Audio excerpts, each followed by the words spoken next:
5 seconds to go.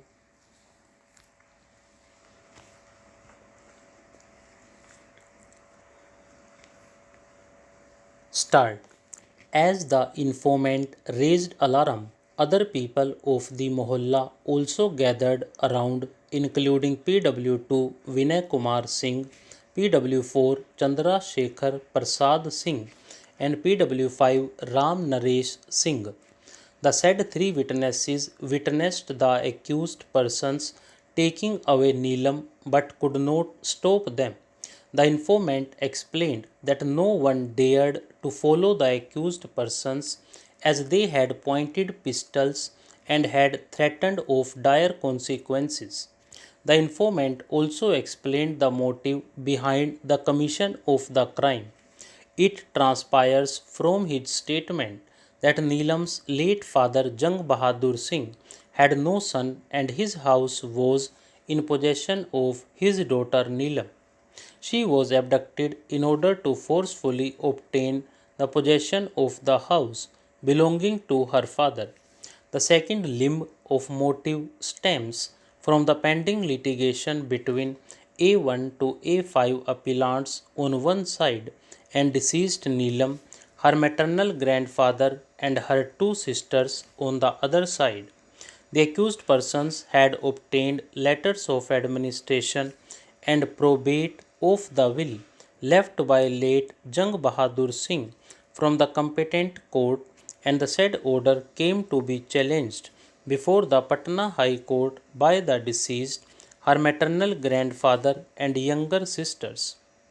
In the said appeal, the Patna High Court had injuncted the accused persons from alienating any part of the property. The High Court also restrained the execution of the probate of the will by restraining the delivery of possession of the property to the accused persons. Thus, deceased Neelam was residing in her father's house along with her husband and brother in law in order to retain the possession of the property. In this backdrop, the matter went for trial. The trial court, while acquitting A6 and A7, observed that the motive attributed for the commission of the crime was not attributable to the said two accused persons, as no interest of theirs could be disclosed in the pending litigation.